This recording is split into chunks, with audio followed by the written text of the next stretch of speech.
right, welcome everyone to another episode of How I Met Your Mortgage. We are actually well into season 6 here, which is just mind-boggling to me that we've done this for more than 5 years now. That's really cool stuff. In any case, I am your host, Adam Smith, with Just the Tips Coaching, and with me, as always, is our co-host, our marketing director, one of our other coaches, Jen Waybor. Hey, Jen.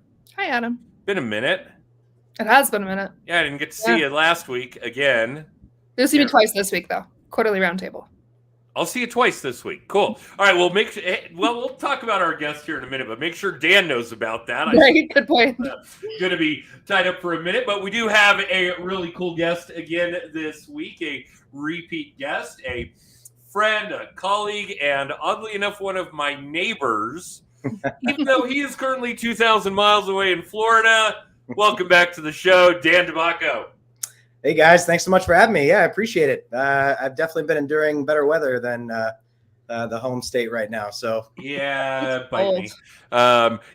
We have had an unseasonably winter-like winter. Mm-hmm. Most people who don't live in the Denver metro area expect the kind of winter that we're having right now. And, every now and then you get a Bronco game on a national television broadcast and we're buried in the snow and people think that's how we live, like it's frickin' Minneapolis. Not true. Not true. Winter here is pretty damn mild. 40s, 50s, even 60s, very dry. Bring your chapstick. It's just that it's brown. Our entire landscape all winter long is just beige. It's really a drag. But we usually don't get the kind of snow we're getting until the spring. So to have just storm after storm after storm, it was snowing again this morning, Dan. You'll be glad to know while you are basking in the Florida sun. It's been a little strange. But Dan, when are you back from Florida? Actually, tomorrow. I've been here for 2 weeks. Fortunately, my mom and dad were part of the Hurricane Ian situation, so they needed to relocate all their gear from Sanibel and move more interior. My parents require the warm weather during the winter, so I'm originally from Ohio. So right. Up there in Ohio right now is kind of reminding me of Ohio and Denver. That snow sticks around forever. So yeah, that's what's been kind of odd. So right when the snow turns gray and dirty, we have a problem. Yeah, no doubt. Don't miss that. Well, maybe we could buy Dan lunch on Thursday then, right? Jen. You guys can chat about that when we're done here. Sure. So, Dan, a lot has gone on in real estate, in mortgages since the last time we had you on the show. I'm almost scared to ask what kind of roller coaster ride it's put you on. We were talking a little bit before we went live about what kind of roller coaster ride it had put us on, what kind of weird changes we had seen in the mortgage space. But yeah, give us a snapshot. What did 2022 look like for you? Yeah, I mean, I feel like pre-pandemic, we were starting to approach what I think we're going into now, at least in my humble opinion. I've been going on 7 years in the business, and then the pandemic hit and we all just were freaking out like everybody else. What's going to happen? And then boom, it was blazing saddles for 2 years straight. I would say the fourth quarters of 20 and 21 were my busiest quarters that I've ever had. So I felt like everybody felt like things were going to lift and rates were going to go up. So they were trying to scrounge to get whatever they could with regard to real estate. So that's really why I felt Q4 and Q1s of those years really were so, high intensity. And then, 2022, first quarter, second quarter is where, you still had that rapid fire. But I remember the day, and I don't even know if it was a Great Depression date or something like that where, I could put a pinpoint, but I recall it was more like May or June. It was May. Go on. I know what you're talking about. Yep. Where literally it's like everybody just kind of went pale white. Like, oh my gosh, it's starting to happen. And sure enough, I had buyers rocking and rolling and just started going, we're going to take a step back here and kind of see what's happening. And fortunately, my product mix was listing heavy. And so I was able to still, get some of my sellers taken care of before things were starting to average that 45-day mark that we're kind of seeing these days, I was able to get them, kind of closed out within 21, to 30 days. So still dealing with one right now that was on the market 60 days, but closes Wednesday. So, it's just kind of a change of events that we're all adapting to and figuring out how we can now be, new resources for our clients. That's so funny. 60 days seems like a long time to have a house on the market. Which right? in history, yeah, but it's historically not a terrible thing. No, not at all. Well, not that we're ever going to see a balanced market again, right? Housing shortage, it's going to last longer than my career, maybe my life. We'll see how that goes. But a balanced market is defined by a 6-month inventory. Mm-hmm. So to have us in kind of a pickle, a panic, where we're kind of freaking out about properties being on the market for 30, 45, 60 days, really just kind of requires a reality check. Right. And don't get me wrong, again, for all of you listening, certainly those of you that aren't directly in the industry, real estate mortgages, we're never going to see a balanced market. We've just got too many major issues in the supply and demand problem, from the fact that the American culture doesn't do multi-generational living and never has, even though they do that around the rest of the world, to all of the baby boomers and boomers. I'm not calling out any specific behavior. There's just so many of you, and you're living longer, staying in your homes longer, no inventory there. Millennials, and Jen, I will call you out here. But the millennials, the only generation bigger than the boomers, now all of homeowning age.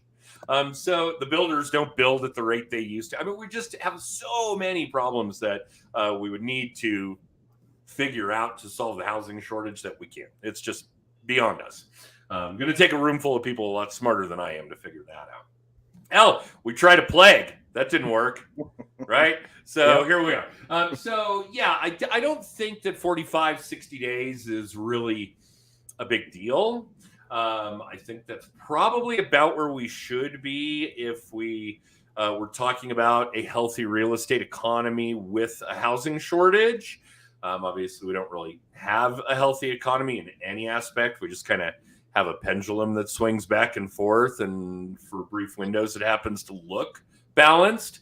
But that's unfortunately the nature of that beast. But yeah, you nailed it. In May of last year, and we could go look at the mortgage-backed securities tracking, rates went way up. People expected it. They were kind of pushing the gun to make sure they weren't caught in that loop. And we saw mortgage volume drop off for a good long time. And mortgage rates did go up for, I don't know, it was probably 4 months, 5 months, somewhere in that range. And again, I'd have to go back and look at the MBS performance. But we're at like better than 3 solid months now of rates coming down. And we don't talk about that because that's good news, and the news doesn't benefit when we talk about good news. So we're going to ignore that shit. But yeah, rates are probably also right about where they should be now if we had a healthy economy. Now, they'll probably continue to come down throughout the course of this year and next year because pendulum just swinging back and forth. But yeah, I don't know that I've seen, and it's been a long time. I'm not going to say how long because I've been doing this. I've been doing this longer than there are adults on the planet. I've been doing this longer than people in my business have been alive. So I'm not going to push it much beyond that. But this still might be the best time I've seen to buy a home, to buy real estate. Obviously, we all know the rates are damn temporary anyway. You're going to refinance your house later this year, next year, if you're buying one right now, if you bought one last year. If you bought one last year, you may have already refinanced it once, particularly if you're looking at being able to FHA Streamline or VA IRRRL, those kinds of things where there's no headache involved or very little headache involved. And that supply and demand problem is going to just keep driving values up. I don't think we get 20, 25% a year. Thank God, that was ridiculously unhealthy. But with the supply and demand problem, I got to figure a 10, 12% year over year, which is probably still double what it should be if it were an actual balanced market. So am I going to complain that my house doubles in value every 10 years? Probably not. Yep. That it nearly doubled in the 4.5 years that I've owned it. Yeah, not going to complain about that either. But yeah, it's not going to improve. Dan, you're probably still dealing with a lot of this shit, but I'm going to wait for the market to crash. Yep. And what are you explaining to people who think that that's an option? Well, let's be honest. I mean, the Great Recession wasn't that long ago, and you now have the millennium 15 years. Right. Yeah. So you now have the millennial generation buying, which, let's face it, most of them were probably living with their parents when maybe their parents were dealing with the Great Recession and maybe having a foreclosure in their family line, or maybe somebody they knew that went through it, or just, still just a recent memory for them. And so when, parents were then educating their children to go buy, they give all these red flags of, hey, this is what we experienced. And the rate that we did appreciate, let's face it, that is astronomical. I mean, that is just something that no one can fathom and could continue the way that it was. And so, when you started to see this uptick in recession talk and inflation, no one understood what would happen after post-pandemic, because this is really the first time we've dealt like this globally. And so there was just so many outlying factors that nobody can really predict. So I think there's just been such a pause, a true pause of let's wait and see. And if it starts to free fall like it did in 07, 08, then cool. We're going to get ready for 2 years down the road to buy. But we're not seeing that. And it's interesting because I actually just read a blog that I'm Keeping Current Matters. And they were talking about how the bottom might have just passed us. There was maybe in the third quarter where you really saw the big drop, and then we were getting into October. We haven't seen the November, December numbers just yet because it's a rolling 4-month average. And we started to kind of teeter a little bit less and less and less. So, my prediction would be that we have now just did that correction that folks have always been kind of talking about. And we're going to get more into that more balanced seasonality of what real estate is. And that's where spring and summer are your peak months. And then you get into the fall and winter and it gets a little quiet, and only those that need to sell and buy are buying. So I think this spring and summer is going to be the real telltale of what the true barometer of the real estate market will be. I think that that's true. And I think that you're right. I do also think it's important to understand that in a lot of major metropolitan areas, that spring season starts like February. Mm-hmm. It's not really, based on scientific seasons. People need to understand that. But I do think historically we're used to, house hunting, house selling, taking 3 to 6 months. Mm-hmm. So if I want to be prepared when my kids get out of school in the spring, I better start February, March, right? Whatever that kind of mentality is. And it's just always kind of stuck with us over the decades. So I don't think that there's any surprise about that. I do think that we probably did see the bottom. When things really quelled, we saw where an asking price was a sale price. Mm-hmm. Right? We weren't seeing people pay $100,000 over ask, $50,000 over ask, even those kinds of things. I'm seeing seller concessions. Yep. These kinds of things. I'm not seeing where, you can buy my house, but I'm going to rent it back for free for 6 months. Those kinds of things have kind of gone the way of the dodo. And I do hear and see a lot of chatter about real estate prices going down. And I think that that's true. I think that the consumer needs to understand that there's a lot of value to that statement, to that idea, that there were a lot of consumers, even real estate agents, that were slow to adjust, a lot of price reductions. But I do think it's important that everybody understand that price reductions make it almost sound like values are going down. Mm-hmm. And that's not true. Now, granted, real estate values have slowed. You're not going to get 20 or 25% year over year If we look at what went on in 22, it's not going to look like 21 or Right. 20. Okay. But I just want to make sure that everybody understands that price reductions, prices going down, is not the same as values going down. If you buy a house today and you were one of the people who scored a house where there'd been a price reduction, maybe you got it below asking, maybe you got some seller concessions, maybe you got your seller to buy your rate down. We're seeing plenty of that. Please take comfort in the fact that the value of that house will be higher next year and the year after and the year after for a long, long time, because that's what the supply and demand problem generates. So I think that there's a lot of that. So going into this year and through this year, assuming that there's some return to normalcy, and I hate using that term because nothing is normal anymore. It's all new. We've never seen an economy come out of a pandemic before. So right off the bat, that's new. But what advice would you give to your brethren on how to attract buyers and sellers this year, on what to educate them on this year, on what's going to be important to keep Dan's business at the level he's established over the last 7 and improve?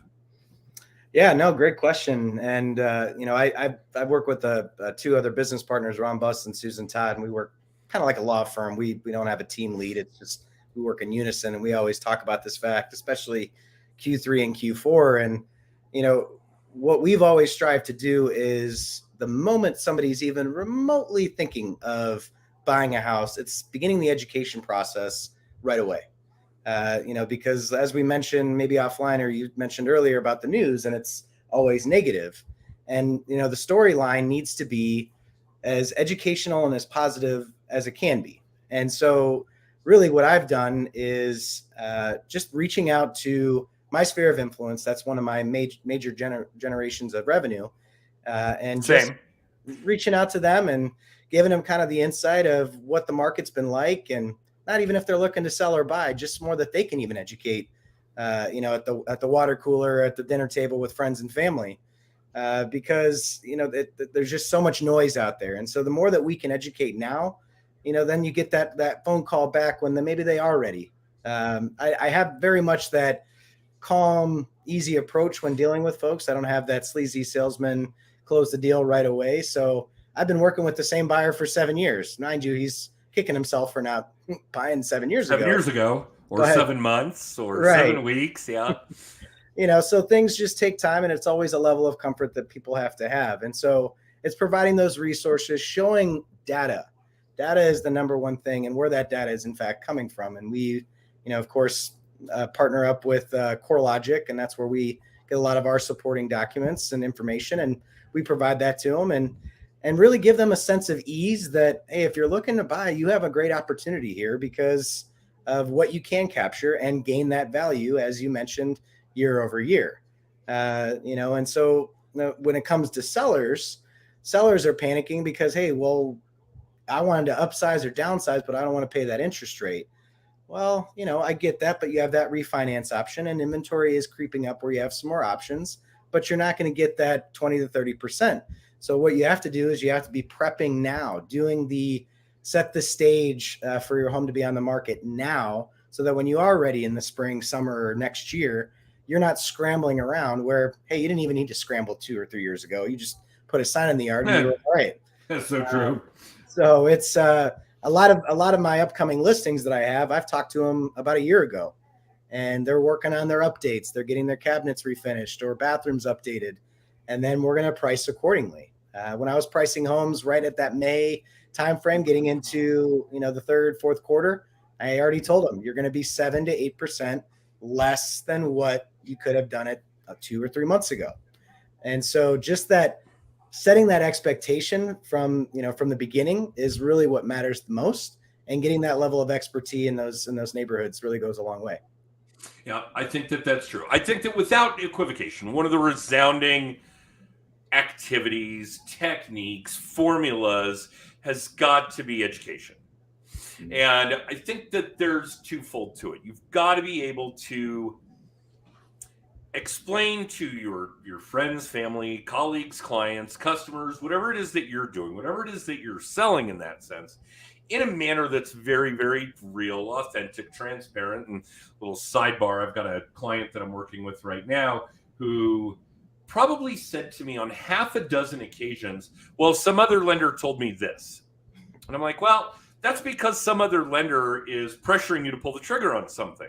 Because that's not true. It wouldn't make sense. And I sure shit wouldn't do that if I were you. I wouldn't do it, and I'm me. And I've got some education in this field. So please, don't do that.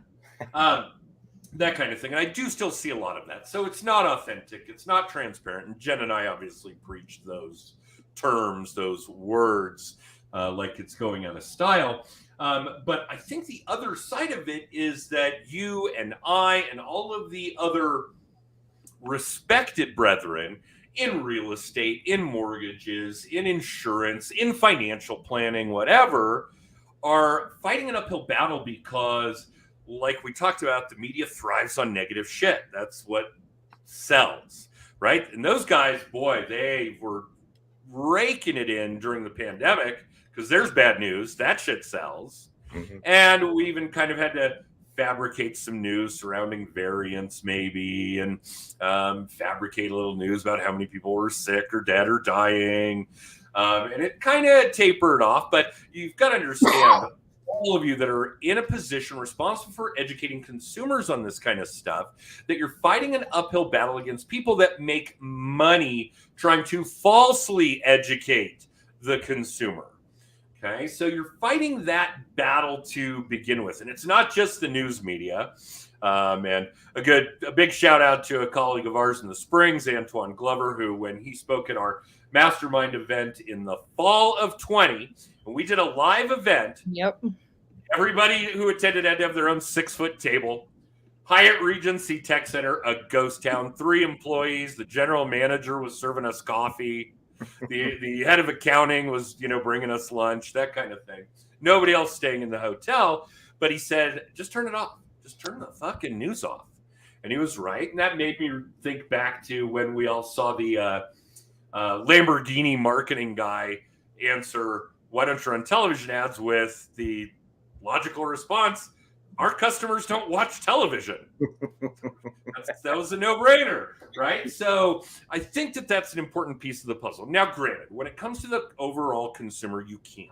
You cannot get them to turn off the news entirely or put down the paper or eliminate magazines. And another niche of this that I found really unique is the influencer model. How many people with huge audiences and respected opinions are absolutely batshit crazy when it comes to telling people don't buy a house? And I'm not going to name some names because some of them I do respect on every other subject. Dave. Come on, buddy. You got to get with it here. There was even a time where Gary Vee said something like that. And Cardone. Yeah, I think Cardone said you'd be an idiot to buy a house right now. And he put out all these numbers. Turns out they were bullshit from start to finish. Didn't show actual math on how appreciation, renting versus owning, so on and so forth. The cost of savings index, that kind of thing. So, yeah, it's a double-edged sword here. Not only do we have to be logical, transparent, authentic, and intelligent about the kind of information we're educating people with, but we're fighting an uphill battle because there's so many idiots out there that are literally giving them incorrect, opposite, false information. So, yeah, it's a fucking train wreck, man. Sorry.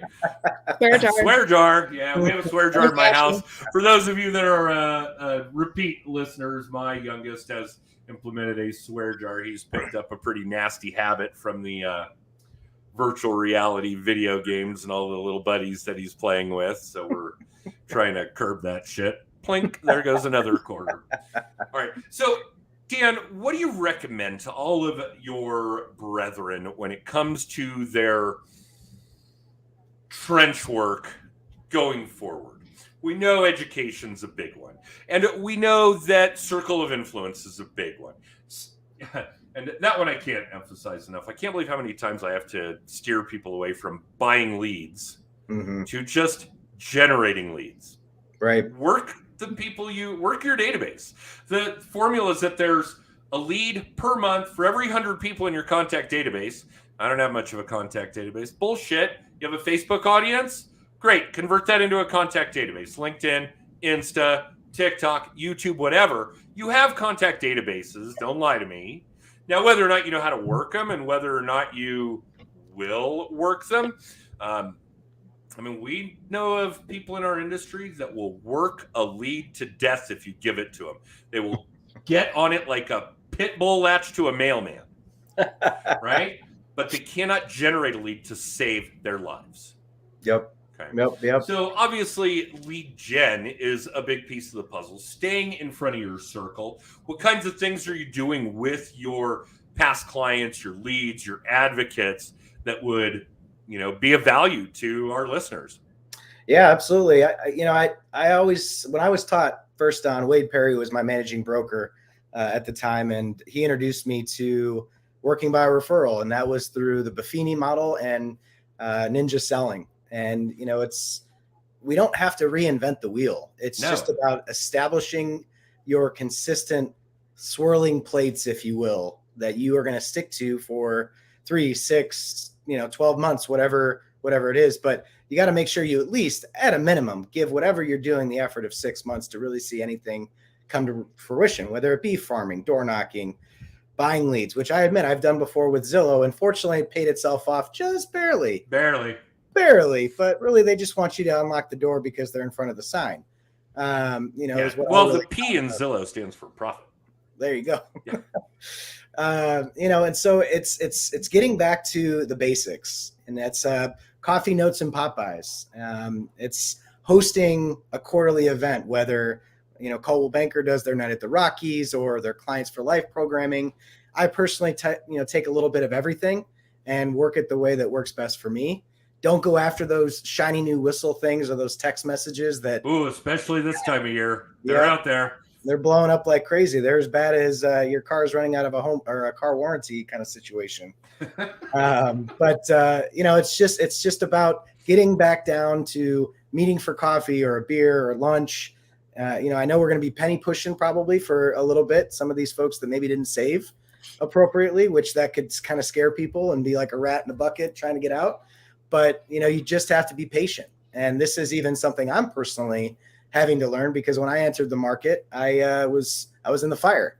That's when things were hot and crazy. But now, because of the education and what I knew was on the horizon, I was already prepping myself for saving up, making sure to batten down the hatches, get educated, and go back to the basics, which is just being in front of people and, really trying to connect them with whatever they need, whether it's vendors for fixing up their bathrooms or great vacation spots. Really be a resource outside of real estate. And then they're going to come back and remember you because you provided something that was of value to them that really didn't generally help you. You just wanted to help them, feel good and move on in an appropriate way. So just being a resource all around. Yeah, we'll talk about it next time, but there's a real big trusted advisor versus trusted authority mentality in there. Yes, you obviously should be calling your real estate agent when it comes to, hey, I need a plumber, I need a landscaper, whatever. But that trusted authority, I'm going to ask Dan where I should go on vacation. That's a big deal.